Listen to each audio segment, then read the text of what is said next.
Backstreet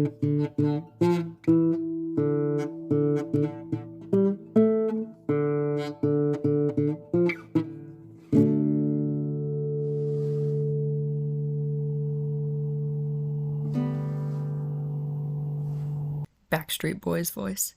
Oh my god, I'm back again.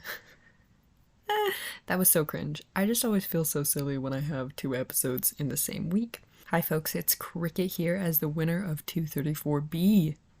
The prompt was given by Styx, and it is someone trying to sort things that will not be sorted. And I feel like it's important to note that the sentence is all lowercase, except for will and not are both capitalized. The emphasis is important. With that, I will just jump right into my piece.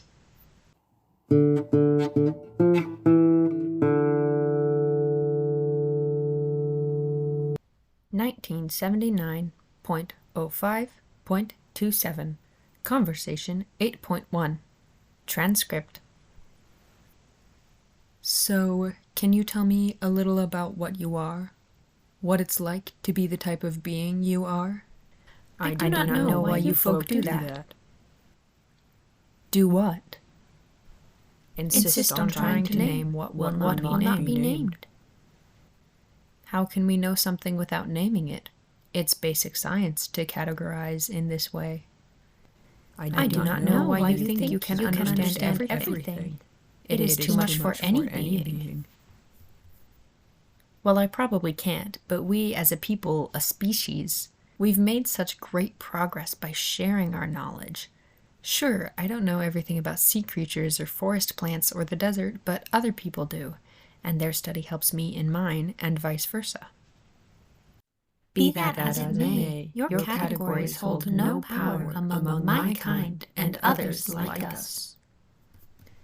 Be that as it may, I would still like to try. Already in speaking to you, I have noticed differences between you and others like you that I have spoken to before. It's all very interesting information. A pause, which somehow gives off the impression of a slow blink, although subject 8 has no visible eyes. So do you have a name? Not one that would be useful to you. Can you give me your best approximation? A long pause. I suppose not. Can you tell me what you are like? A question almost too broad to be useful. I am here, and I am not. Sometimes I am only elsewhere. I have not had a conversation in this manner in a time longer than you could conceive. But you have had conversations like this before? Not since I was. Not since you were what? Since I was. Now I am not. I don't understand what you mean.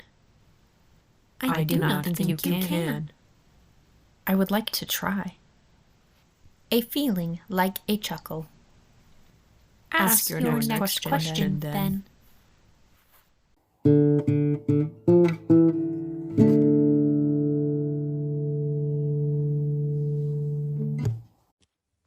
Hey inmates, this is Styx here with the judge commentary. This week was a really tough call, I gotta say. Octo gave me my other submission, and hers is so funny. Classic Octo writing. By some strange twist of fate, both of the submissions that I judged this week were dialogue only, which is kind of interesting. Not super common for us.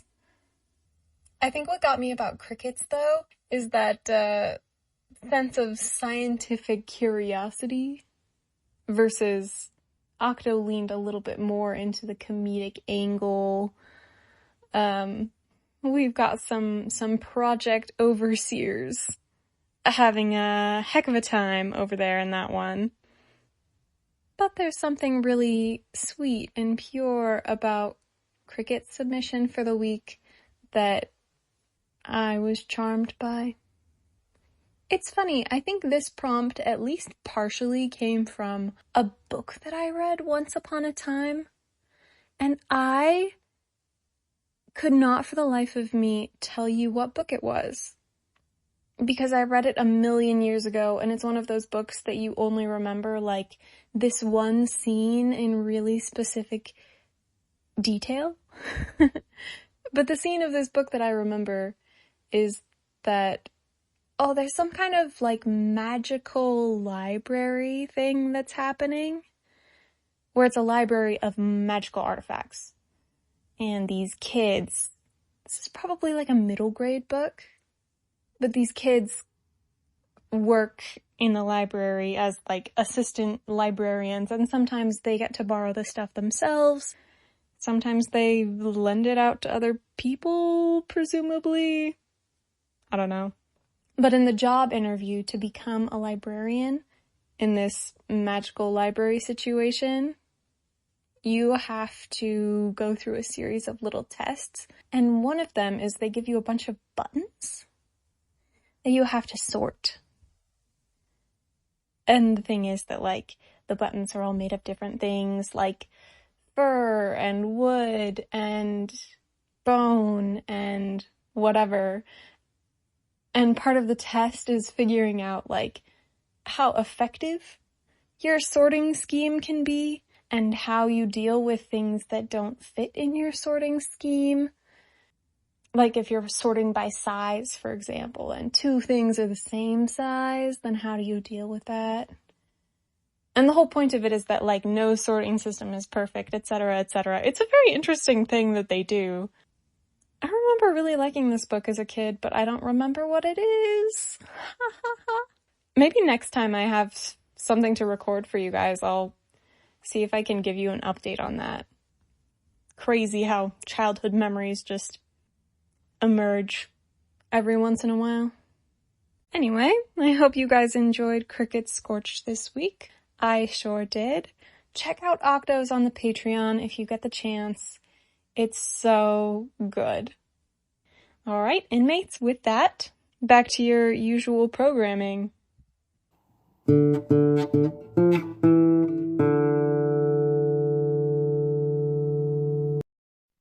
Okay, that was that. Here we have yet another example of Cricket winning when she writes only dialogue. When I wrote this initially, I indicated the dialogue for subject 8 with this scary, like, Halloween creepy monster font. And then when I was thinking to go audio, I had a hard time deciding what I wanted to do to indicate that in the voice. I thought about asking Matches to record it for me, but then I didn't get my act together to do that. Then I thought about doing a monster voice myself, something like, "I do not think you can understand." But then I was like, will that be too hard to understand in the podcast? So I settled on my weird multi-voice situation, and I hope that works out. This piece was fun. I remember I really struggled with this prompt. Styx gives cool prompts, but I was not feeling inspired, so then I was like, you know who sorts things? Scientists. And that's how that happened. The prompt I gave for the next week was one word. Mogren. I'm gonna have a fun time rereading those because I have no idea what's in there. Hope y'all enjoyed. Keep those fires burning. The Cellblock Scorch is a production of Stellacore, an independent group of nerds sharing their obsessions with the world. We can be reached at thestellacore@gmail.com, through comments on your podcast platform of choice, our Instagram, Stella_core, and at our YouTube, also called Stellacore. Follow Cellblock Scorch Podcast on Instagram, or the Cellblock Scorch on Tumblr to see the prompt the day before the episode drops and a quote from each Scorch the day after, with flavor commentary from Red, our social media manager. Feel free to check out our other productions on our YouTube channel or our cosplays on Instagram. If you would like to support our creative endeavors, you can give a one-time tip to the Ko-Fi of the writer of your favorite Scorches, or check out our Patreon, linked in the show notes. There, you can access the Scorches and episode transcripts for free, or sign up for Spark level support for $5 a month to gain access to our Embers as well.